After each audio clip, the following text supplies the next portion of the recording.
1년 만입니다. 맞죠? 자, 아까 여러분 다시 한번 새해 복 많이 받으시고요. 아까 처음 인사할 때 우리 유튜브로 함께 하시는 형제자매들 환영을 못했던 것 같아요. 우리 유튜브로 함께하는 우리 모든 형제자매들 새해 복 많이 받으시고 우리 박수 한번 할까요? 네. 1월 1일 여러분 어떻게 시작했습니까? 좋은 데 많이 갔다 오셨어요? 네. 희원이 어떻게 해맞이 했어요? 올림픽공원에서. 사실 멀리 안 가도 뭐 서울에서 좋은 데 많이 있죠. 네. 산도 좋고. 저희 요들 미니스트리는 리트릿을 갔다 왔습니다. 29일부터 30일까지 2박 3일 갔다 오면서 저희는 작년 한 해를 또 잘 마무리하고 또 올해를 잘 준비하는 그런 시간을 보내고 왔는데요. 어떻게 보냈는지 간단하게 사진 보여드릴까요? 네. 자, 눈이 많이 왔습니다. 원래는 저희 계획이 비록 남양주에서 가성비 좋은 숙소, 우리의 영원한 연수원, 은행나무 연수원에서 있었지만 우리가 강원도를 가려고 했어요. 대관령을 갔다가 강릉을 찍고 오려고 했는데 눈이 엄청 와가지고 가면 못 올 것 같더라고요.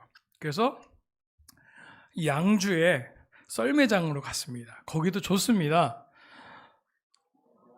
그러니까 쟤네들이 제가 잠깐 없는 사이에 여러분 그 썰매장이 혼자 타는 경우도 있잖아요. 대부분이잖아요. 근데 2명, 3명에서 줄줄이 탈 수 있는 데가 있어요. 저기서 저렇게 한 거예요. 맞지? 저 한꺼번에 다 탄 거야? 타고 내려오면 10명? 예. 아니에요. 튜브가 있어가지고 이어서 타고 내려온 거죠. 뭐 결혼부도 한번 가십시오. 좋습니다. 자, 안에서 우리가 엄청난 게임을 하고 뿅망치, 저도 이렇게 잠깐 했다가 뿅망치 한 대 맞고 아주 즐거운 시간 보냈고요. 배인호 목사님 중간에 왔는데 모자 거꾸로 쓴 사람, 얼핏 보면 이게 그 대학생 같아요. 예. 잠깐 성경 퀴즈 할 때 도움이 많이 되셨습니다. 그래서 좀 맞춰주시고 했죠. 네. 그리고 우리 저기 승원 형제도 저 뒤에서 있네요, 그죠? 수원 형제도 잠깐 왔었다 갔습니다. 그 수원 형제 옆에 있는 친구는 우리 홍가영 자매라고 요번에 이제 그 서울에 합격해가지고 저희와 함께 이제 요들에서 있을 겁니다. 너무 잘 됐죠? 자, 그 다음에 우리 또 일요일 날은 예배도 드리고 저 빠지고 그냥 네 아주 잘했습니다. 네.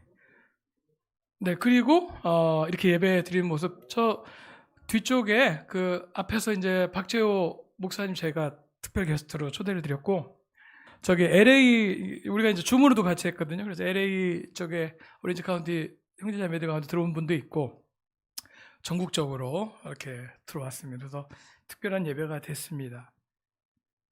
마지막으로는 우리 수연이의 감각으로 제가 흉내낼 수 없는 너무 멋있는 사진을 또 찍고 잘 갔다 왔습니다. 그리고 이거는 뭐죠? 작년 1월 틴 캠프. 저 때도 많이 갔어요. 우리 잠실 쪽하고 뭐 이렇게 그때 아마 대전 한 4명? 아마 그랬던 것 같은데 제가 이걸 보여드린 이유는 우리 틴 캠프에 우리 부모님들 제가 뭐 카톡방에 보내기도 했지만 틴 캠프는 1년 중에 우리 틴들이 가장 중요하게 생각하고 가고 싶어하는 그런 행사입니다. 그래서 요지는 많이 보내주셔야 돼요. 그리고 아이들이 오면 바뀝니다. 아멘. 자, 기도해 주시기 부탁드리고요. 여러분 기도가 많이 필요합니다. 자, 여러분 2024년이 이제 시작이 되었는데 어떤 소망을 좀 갖고 계신지요? 많은 계획들, 또 비전, 뭐 꿈 생각하고 계실 텐데 우리 배인호 목사님 잠깐 얘기했지만 올해 저희 잠실교회 주제는 다음과 같죠. 다시 한번 보여주시겠어요? 네. 그래서 저는 우리 한 명 한 명의 마음 속에 미션의 마음이 커졌으면 좋겠어요.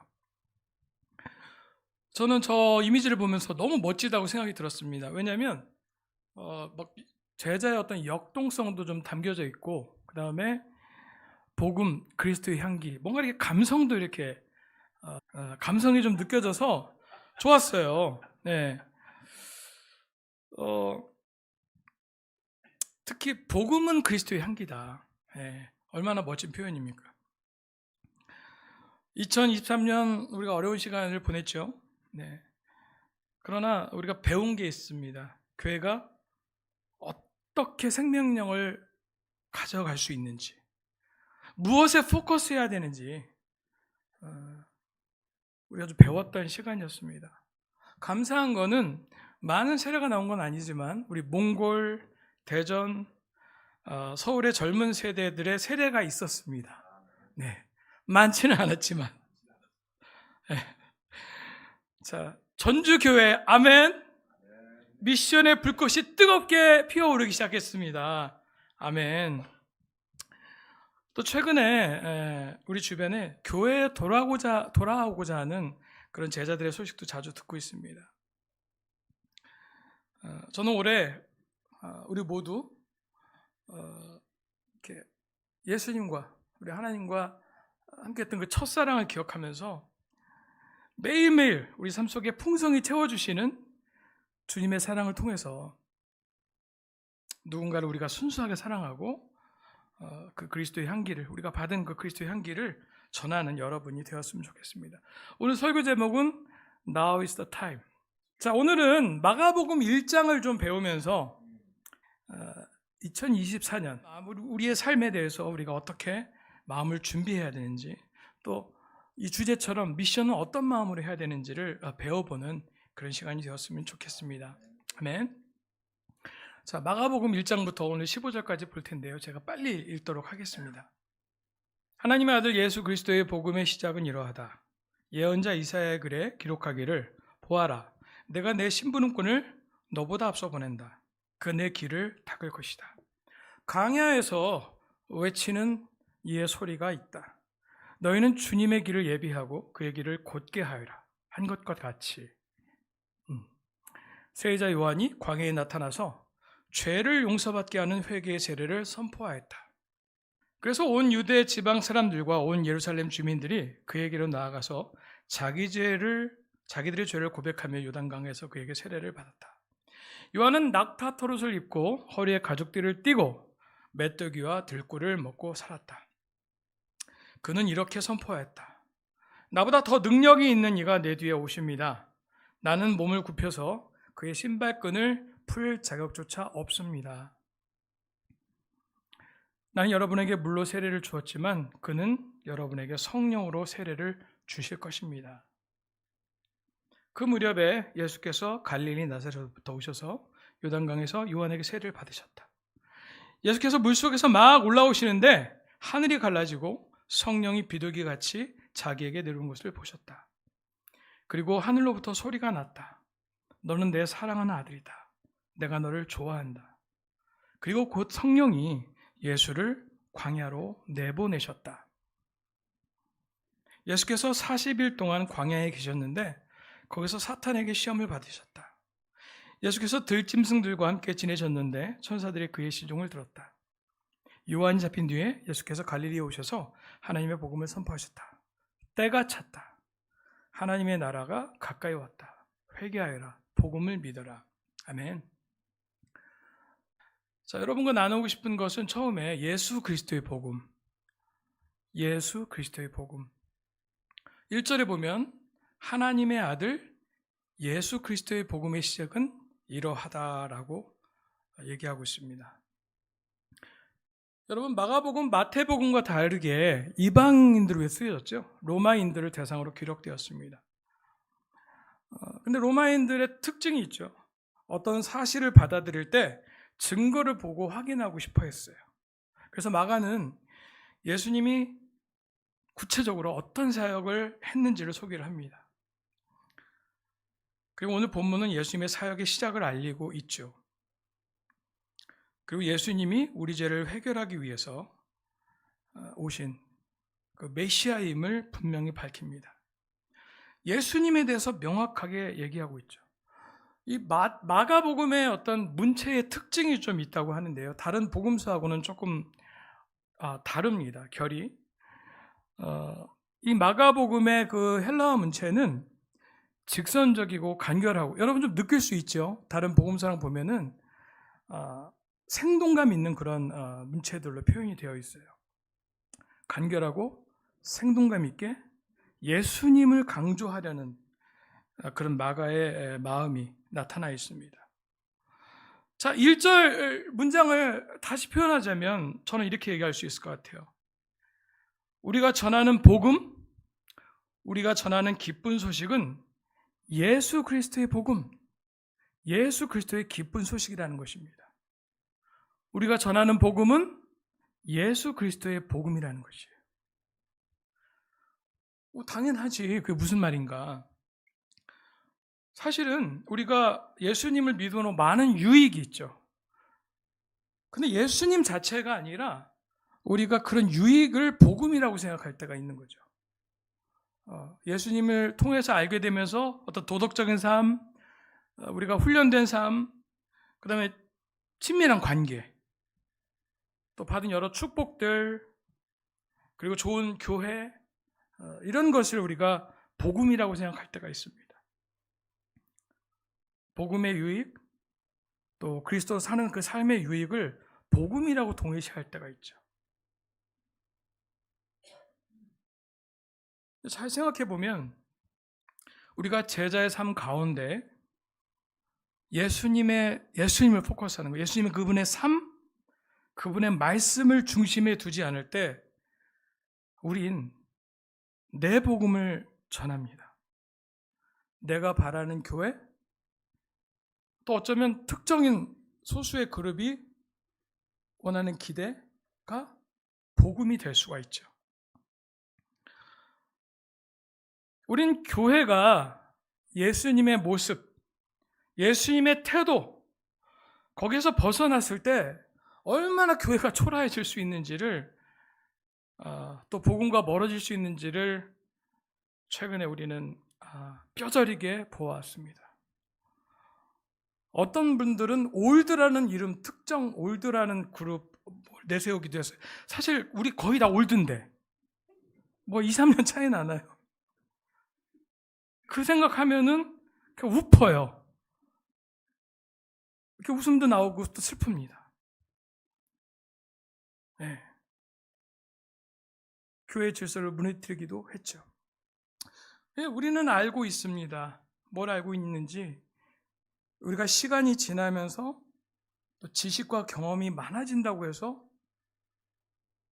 우리의 삶에 예수님의 태도와 그분의 말, 그분의 성품, 그분의 향기가 나오지 않음을 우리는 압니다.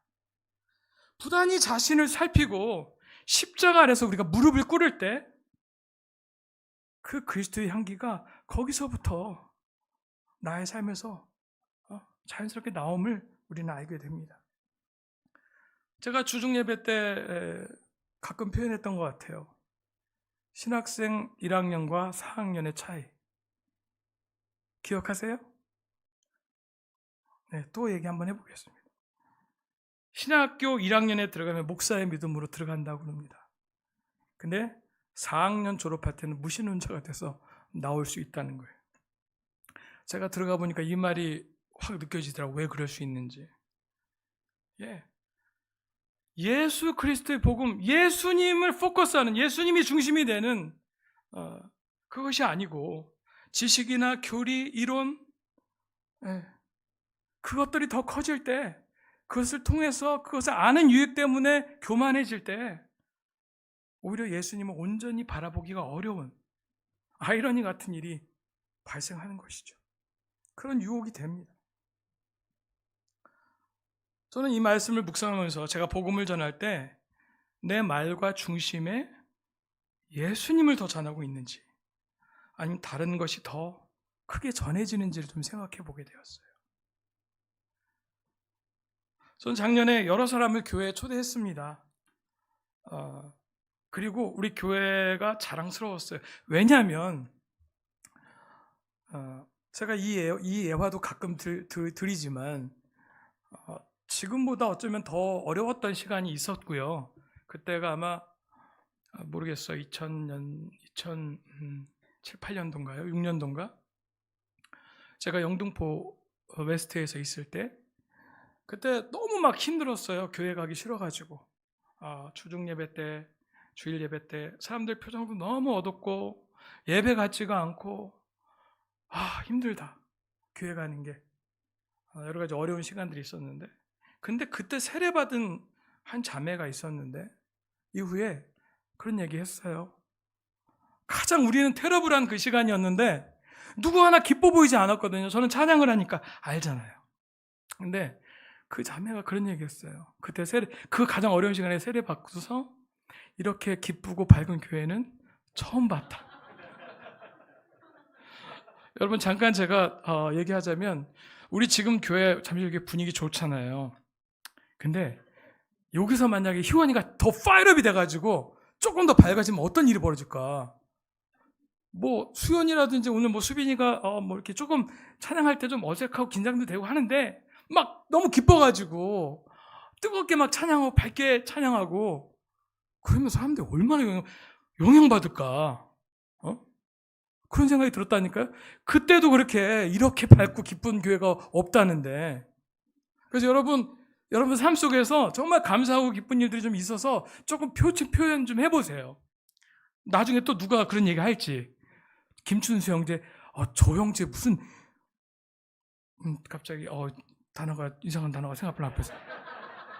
저 형제 어떻게 저렇게 반짝반짝 빛날 수 있을까? 어떻게 저렇게 놀라울 수 있을까? 저 형제를 보면서 내가 큰 충격받고 영향받았다고. 그런 일이 생길 수도 있는 거죠. 아무튼 사람들 초대하면서 저는 보니까 처음에는 우리 교회 막 장점. 왜냐하면 제가 그리스도의 교회 이제 대학원 수업을 들으면 우리 교회가 참 자랑스러운 걸 많이 보게 돼요. 예. 부족한 부분 많이 있고 우리 가야 될 길이 멀지만 그리고 우리 교회 분위기가 좋습니다. 와서 많은 분들이 영향 받았어요.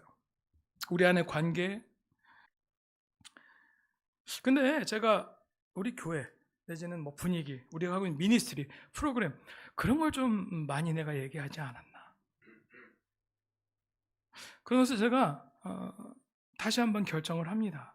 그리고 제가 올해 또 중반부터 좀 그런 생각을 좀 하게 됐어요. 내가 뭐가 더 중요한지 뭐 이런 것들 있잖아요. 그런 것들을 제가 생각을 좀 바꾸기 시작했습니다. 그분을 통해 배우는 거예요. 그분의 마음, 예수님의 생각, 그분의 삶, 그것을 많이 나누는 거. 저는 올해 우리가 다 결심했으면 좋겠습니다. 올해 우리 안에 얼마나 많은 일들이 벌어질까요? 그죠? 2023년처럼 우리 주변에 예상하지 못하는 일들이 많이 벌어질 것입니다. 그때 우리의 초점이 또 우리가 먼저 생각하는 것들이 예수님은 이 상황에서 어떻게 말씀하셨지? 우리 예수님은 어떻게 행동하셨지? 그분은 이 상황에서 어떻게 기도하셨지? 이 상황에서 예수님이라면 어떻게 하셨을지? 우리가 그런 질문들. 그럴 때 우리 안에 복음이 그리스도의 향기가 되어서 주님께 영광을 돌리는 그런 삶을 살 것이라고 확신합니다. 아멘. 그 다음에 2절부터 4절을 보면은 마가 요한이 구약을 통해서 세례 요한을 설명을 합니다. 그렇죠? 예언자 이사야 글을 이용해요. 아까 읽었으니까 제가 또 읽지 않겠습니다. 2절부터 4절까지. 저 내용은 뭐냐면요. 어디에 나오는 거냐면 이사야 40장, 말라기 3장 1절에 나오는 말이에요. 예언되어 있는 겁니다. 한번 읽어볼까요? 이사야 40장 3절 같이 시작. 한 소리가 외친다. 광야에 주님께서 오실 길을 닦아라. 자, 말라기 3장 1절도 한번 같이 읽어볼게요. 시작. 내가 나의 특사를 보내겠다. 그가 나의 갈 길을 닦을 것이다. 너희가 오랫동안 기다린 주가 문득 자기의 궁궐에 이를 것이다. 너희가 오랫동안 기다린 그 언약의 특사가 이를 것이다. 나 만군의 주가 말한다. 네. 이사야에서 BC 700년 정도 됐나요? 예, 몇백 년 전에 이사야를 통해서 또 말라기 선지자를 통해서 예언하고 있는 거를 마가 요한이 얘기를 하고 있습니다. 마가복음을 통해서. 이 40장 3절 우리가 읽은 거, 길을 예비하고 대로를 평탄하게 하라고 하는데, 이 길과 대로라는 표현은 또 이사야서 49장 9절에 또 11절에 나와 있어요. 감옥에 갇혀 있는 죄수들에게는 나가거라. 너희는 자유인이 되었다. 네. 하고 말하겠고, 어둠 속에 갇혀 있는 사람들에게는 밝은 곳으로 나오너라 하고 말하겠다. 그들이 어디로 가든지 먹거리를 얻게 될 것이며 할 것이며 메말랐던 모든 산을 그들이 먹거리를 얻는 초장이 되게 하겠다. 자, 11절에 내가 산에서 산으로 이어지는 큰 길을 만들고 내 백성이 자유스럽게 여행의 큰 길을 닦겠다. 여행의 큰 길을 닦겠다. 자, 나중에 여러분 43장 16절도 한번 읽어보세요. 제가 저기서는 빠뜨렸는데 43장 16절을 보면, 자, 이 길과 대로는 출애굽했을 때를 설명하기도 하고 새 출애굽을 연상시키는 단어가 되는 겁니다. 마가복음에서 본 그 문맥을 보면은 이 마가가 구약을 연결해서 세례 요한 이후에 오신 예수님이 말 그대로 구원, 새 출애굽을 행하실 것을 기대하면서 표현을 하고 있는 것이죠. 로마인들에게 예수 그리스도의 복음을 전하는 데 있어서 마가 요한은 실증적이며 성경적으로 복음을 전하고 있는 것이죠. 자, 제가 얘기하고 싶은 건 뭐냐면 저 포인트에서 올해 우리 모든 형제자매들의 삶 속에 하나님을 아는 지식이 커졌으면 좋겠어요. 그래서 우리 무모한 도전, 우리 너무 감동적이어서 저는 그 참여한 사람들의 삶의 변화를 보면서 거기에는 삶의 어떤 소소한 변화도 있었지만은 영적으로 훈련하고 하나님과의 관계 속에서 너무 놀랍게 변하면서 감동을 준 그런 스토리들이 있거든요. 그래서 2024년에는 올해를 마감할 때 하나님을 아는 지식이 깊어져서 거기에 또 다른 여러분이 지금까지의 삶 속에서 지식이나 경험이나 또 콰이타임 했던 많은 좋았던 것들을 넘어서서 더 깊게 하나님의 사랑을, 그 은혜를, 또 하나님의 섭리를 이해하는 그런 여러분이 되었으면 좋겠습니다. 아마도 우리 가운데 솔직히 말하면 퍼스트 프린스에 있는 성경 구절도 가물가물한 분들이 있을 것 같아요. 저도 솔직하게 얘기하면은 이게 성경 공부가 많이 있었을 때는 그냥 쭉쭉 나왔는데 우리 친구들 같이 가끔 요즘에 윤희 내가 공부하고 있는데 툭툭 안 나오더라고요.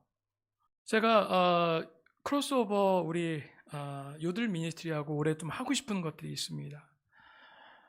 이게 뭐냐면 우리가 큐티 모임을 하는데요. 우리 요들 미니스트리의 제자들을 중심으로 우리가 같은 큐티 책을 샀어요. 그 책은 이제 순이라고 하면 순. 같은 부분을 우리가 같은 큐티 책을 보면 같은 부분을 큐티하면서 영적인 시너지를 만들고 영향을 주고 나누면서 서로 배울 수 있도록 그렇게 결정을 좀 했습니다. 참 우리는 큐티를 잘하는 교회인 것 같아요, 정말. 네. 맞나요? 네.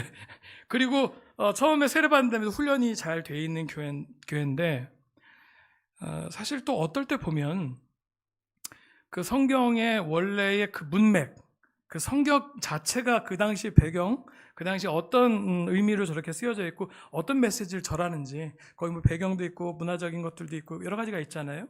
근데 그것보다는 우리가 밖에서 회사에서 학교에서 주변에서 힘들고 하니까 그냥 오늘 내 마음을 어떤 구절 하나 보면서 또 위로받고 격려받고 그래서 뭔가 그것도 좋은 것이죠. 그 말씀을 통해서 영향을 받는 건데 말씀 자체에 대해서 우리가 좀 공부하면서 그 말씀의 뜻을 더 안다면 그렇죠?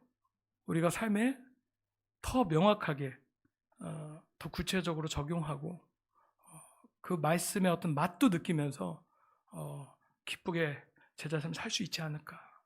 그래서 그런 것들을 한번 우리가 좀 해보고 싶습니다. 그리고 우리 크로스오버 예배에서는 제가 좀 기도하면서 지금 생각하고 있어요.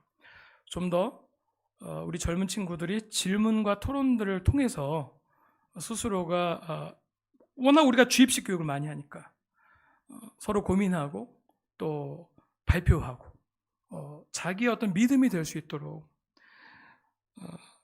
구체적으로 저는 올해 모든 크로스오버 예배의 아이들이 퍼스트 프린스플이 나와 있는 가장 기본적이고 핵심 가르침. 사실 우리가 세례 받았을 때 1년, 2년 그 말씀을 너무 확신 갖고 그 말씀만 외우고 그 말씀을 믿고 있어도 충분히 누구한테 복음을 전할 수 있었고 컨버트를 시킬 수 있었고 도울 수 있었고 예수님에 대해서, 하나님에 대해서, 말씀에 대해서, 교회에 대해서, 십자가에 대해서 얘기할 수 있었거든요.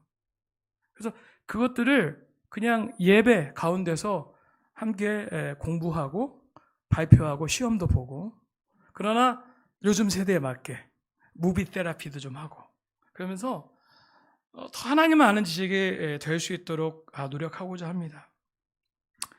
우리 여러분, 마가 요한처럼 우리 하나님을 아는 지식이 커졌으면 좋겠어요. 구약을 통한 구원의 역사를 통해서 그것을 신약의 복음과도 연결시켜서 풍성한 하나님의 은혜와 또 하나님의 역사를 보면서 감동을 느끼고 여러분의 통찰력이 풍성해졌으면 좋겠습니다. 아멘. 자, 그 다음에는요, 회개는 진행형이다. 4절에 세례 요한이 광야에 나타나서 죄를 용서받게 하는 회개의 세례를 선포하였다라고 4절에 되어 있습니다. 세례자 요한, 우리 그 세번역 성경에는 세례조의 요한이라고 되어 있지만은 개역 성경에는 세례 요한 이렇게 되어 있죠. 요한네스 호 밥티존이라는 그 헬라어 원어를 쓰는데요. 자, 이 밥티존이라는 말을 마태와 누가는 이 요한을 수식할 때 마태복음과 누가복음에서는 밥티스테스라는 말을 썼어요. 자, 그리고 마가는 현재 분사형 밥티존이라는 단어를 썼습니다. 마가는 현재 분사형을 썼어요. 헬라어에서 현재 시제를 분사형은 뭐냐면 이 현재 시제는 지속되거나 반복되는 행동을 묘사할 때 쓰는 거거든요. 그러니까 이 회개의 세례가 요한이 지속적으로 감당한 그런 사역이었음을 얘기를 하고 있는 겁니다. 그래서 아까 마가복음에 대해서 얘기했잖아요. 다른 복음서보다 현재나 미완료 표현들을 많이 써서 예수님의 사역을 좀 생생하게 마치 눈앞에 펼쳐지듯이 보여주고 서술하고 있는 것이죠. 저는 올해 여전히 세례 요한처럼 회개를 선포하는 형제자매들이 되었으면 좋겠습니다. 근데 이 회개를 선포한다는 얘기는 뭘까? 그것은 바로 우리가, 제자가 세상적인 또 죄의 유혹이 많은 이 세대에서 거룩한 삶을 사는 것입니다.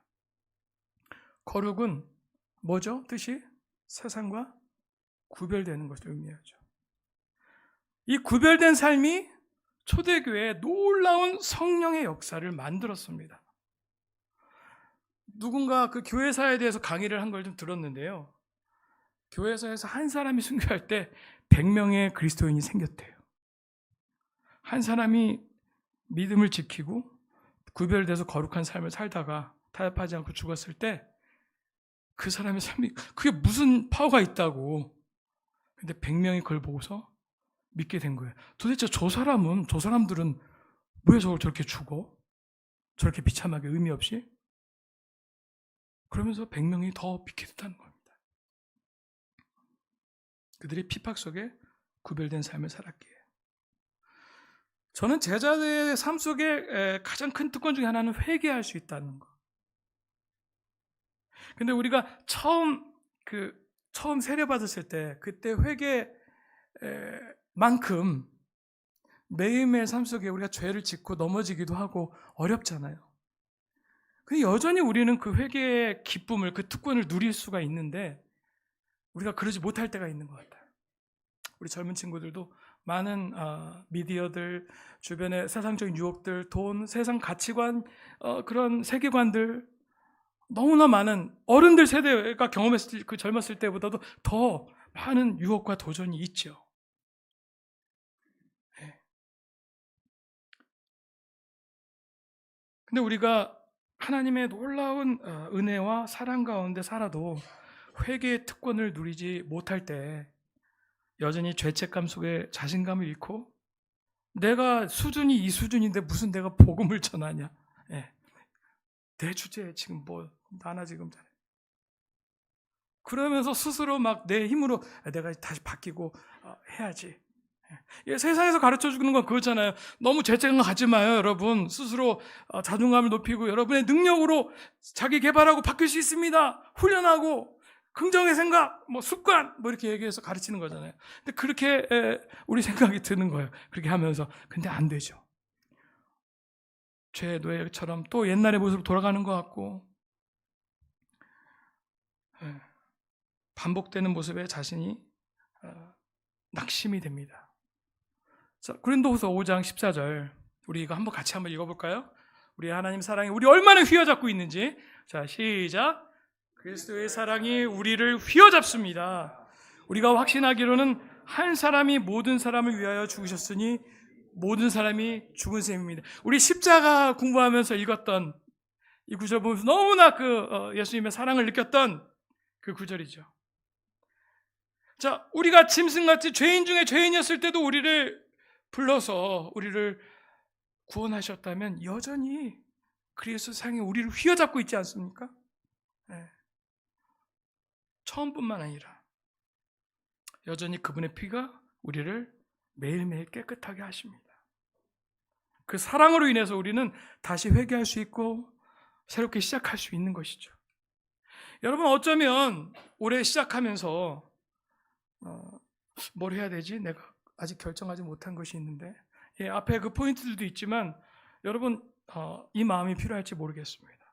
여러분, 세상적인 마음, 어떤 정욕, 미움들, 뭔가 묵혀뒀던 것들, 찌들어 있는 것들이 있다면 여러분 오늘 당장,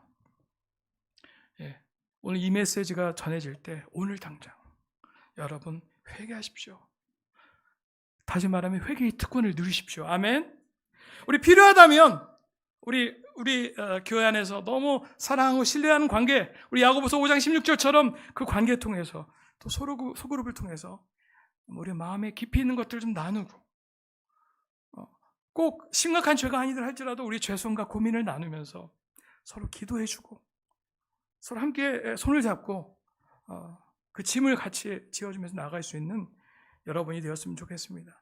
저는 올해 베이노 목사님에게 부탁을 드립니다. 이제 교회도 안정이 됐고 또 우리가 미션도 해야 되는데, 저는 우리가 깨끗하게 하고 거룩하게 하고 죄에 대해서 민감할 때 성경 말씀 중에서 하나님이 역사하신 걸 제가 믿습니다. 그래서 저는 베이노 목사님한테 부탁을 드려요. 네, 회개의 기쁨, 회개의 특권에 대해서 많이 설교해 주십시오. 네, 그래서 우리 모두가 나는 연약하고 하지만 죄인이지만 나 같은 죄인도 사용하시는 하나님의 사랑과 은혜로 나처럼 예수님이 필요한 사람들에게 복음을 전하겠다고, 그런 마음들이 드는 여러분이 되었으면 좋겠습니다. 아멘. 그 다음에는요, 또 보니까 12절, 13절에 광야가 나옵니다. 여전히 우리를 광야로 부르신다. 자, 12절에 그리고 곧 성령인 예수를 광야로 내보내셨다. 예수께서 40일 동안 광야에 계셨는데 거기서 사탄에게 시험을 받으셨다. 아멘. 자, 제가 이걸 또 원어를 공부하면서 베이노 목사님하고 우리 헬라 얘기를 좀 많이 하는데 도움이 되는 부분이 확실히 있는 것 같아요. 왜냐하면 히브리어, 헬라어 그 당시에 언어로 쓰여졌기 때문에. 근데요, 자, 우리 세번역에서는 내보내셨다라고 얘기했죠. 내보내셨다? 그냥 보통 표현일까요? 네. 자, 근데 개혁 성경에는 원어에 좀 잘 번역해서 이거를 몰아내신지라. 좀 새롭게 다가오지 않아요? 성령이 예수님을 광야로 몰아냈대. 와. 근데 저기 내보내셨다의 동사를 보니까 신속하게 쫓아내다. 예, 쫓아내다. 예, 신속하게 쫓아내고 내보내는 것을 의미해요. 내쫓았다. 이거 되게 뭔가 인사이트 통찰력을 주지 않습니까? 너무 야속한 거 아닌가? 근데 이유가 있겠죠, 그죠? 예수님을 통해서 우리가 고난이 무엇인지, 광야가 무엇인지를 하나님이 알려주시는 것이죠. 여러분, 재밌는 것은 구약에서도 광야가 너무나 특별했다는 것입니다. 하나님의 사람들을 시험한 곳이기도 하지만 그 하나님의 사람이 축복의 소명을 발견한 곳이었죠. 자, 광야는 첫 번째, 하나님이 이스라엘 사람들을 시험하는 땅이었어요. 이집트를 탈출한 이스라엘 백성들이요, 시내산에서 약 1년간 머물면서 레위기를 기록하고 십계명을 받고 회막을 완성하였습니다. 그리고 시내산을 떠나서 바란 광야로 진입합니다.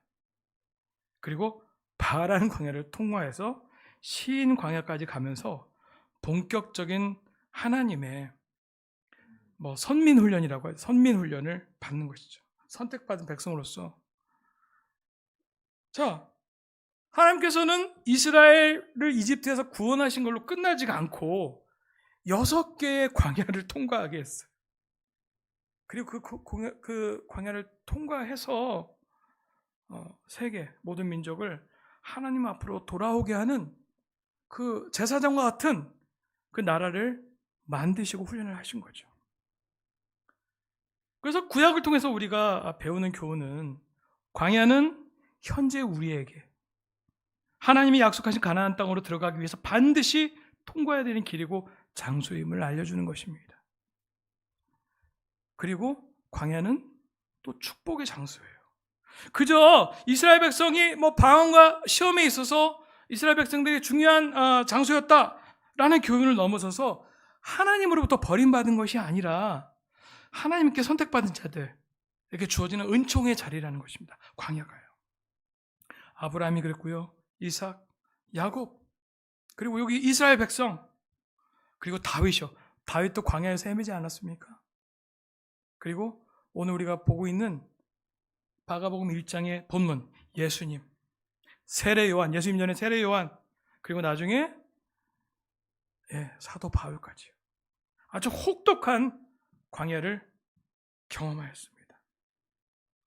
그들에게 광야는 그냥 버려진 쓸모없는 땅이 아니고요, 하나님을 만나서 하나님과 동행하고 하나님으로부터 직접 수업받는 그런 시간이었어요.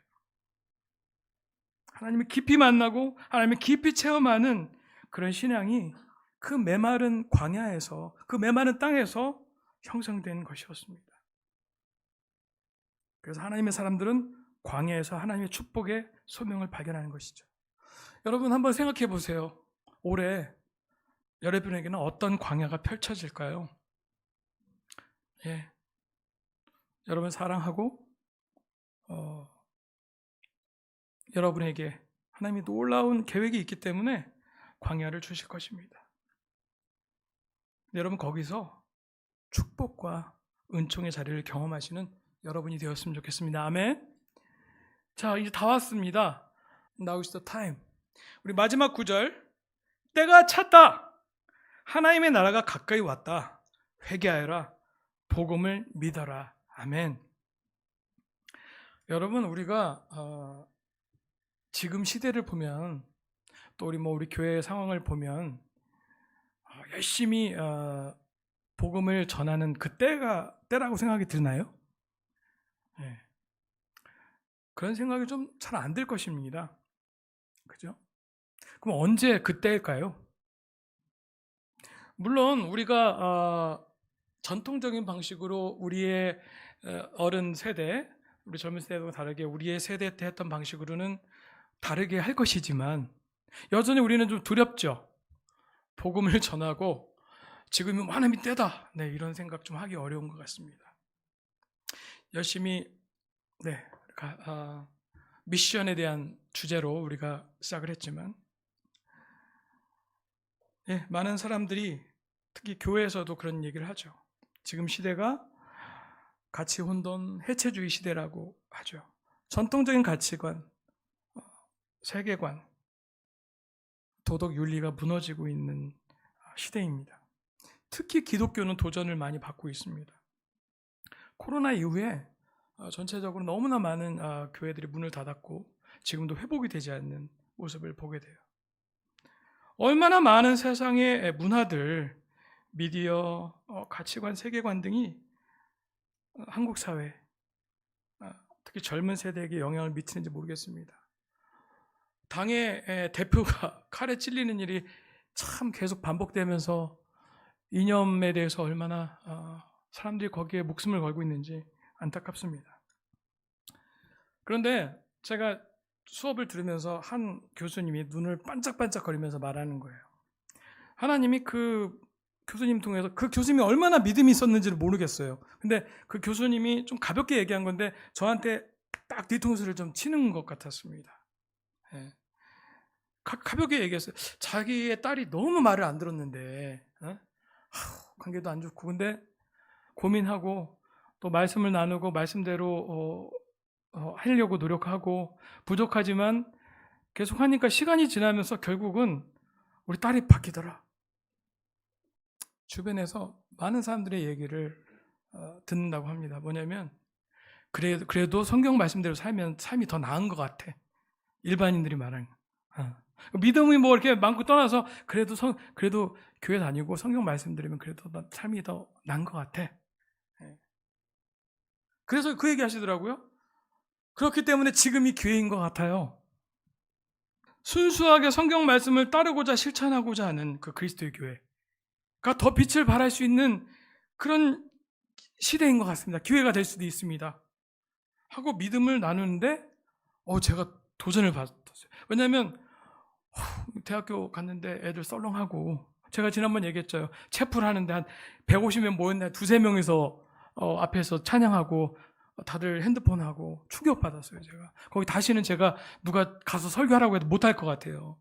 근데 그렇게 얘기를 하시는 거예요. 도전이 되었습니다. 요즘에 여러분 통계 조사를 하면요 젊은 세대들이 기독교는 싫대요. 근데 종교는 가고 싶다고 합니다. 종교 생활을 하고 싶어요. 뭐냐면 도덕적이고 다 세계관 기준도 무너지고 불안하잖아요. 뭐가 옳은지 뭐 가치로운 거 그런 것들이 없고 그냥 자기가 하고 싶은 대로 하고 이 사람 하고 싶은 대로 하고 그냥 무법천리가 돼버렸잖아요. 그래서 사람들이 종교를 찾는다고 합니다. 그리고 많은 사람들이 아까 얘기한 것처럼 자기 멋대로 원하는 대로 하고 싶은 세상에서 그래도 성경대로 살면 좀 더 나은 삶을 살겠지라는 믿음이 있다라는 거죠. 그리고 올해 초대해서 왔던 그 원우들과 깊이 얘기를 하면서 그런 얘기를 듣습니다. 그리스도 교회, 초대교회 가르침, 순수한 그 1세기의 가르침을 잘 가르치는 그 가르침과 신학이 있는데 더 자신 있게 교회에서 교수님들도 좀 확신 있게 얘기하고 교회도 그렇게 좀 투자하고 영향을 줘서 그 신학들을 좀 가르쳐서 정체성 있게 오히려 확신 있게 정체성이 있으면 좋겠다. 다른 교파 교회분들이 좋은 걸 아시면서 그렇게 얘기를 하는 거예요. 그리고 그런 교회가 있으면 가보고 싶다. 그리고 그중에 원우 회장님 한 분이 그래도 다 여기저기 그리스도교회 가봤는데 서울 그리스도교회가 가장 그 교수님들이 가르치는 그 1세기 교회랑 가장 가깝다. 저는 아닙니다. 이제 제가 당연히 겸손하게 반응하지만 속으로는 너무 감사. 좋은 거죠. 자, 이제 말씀을 마치겠습니다. 여러분, now is the time. 이것만 기억하셔도 될 것 같습니다. 자, 우리가 지륵같이 어두운 밤하늘에 빛이 더 밝게 빛나죠? 때가 됐습니다. 기도하고 마치도록 하겠습니다.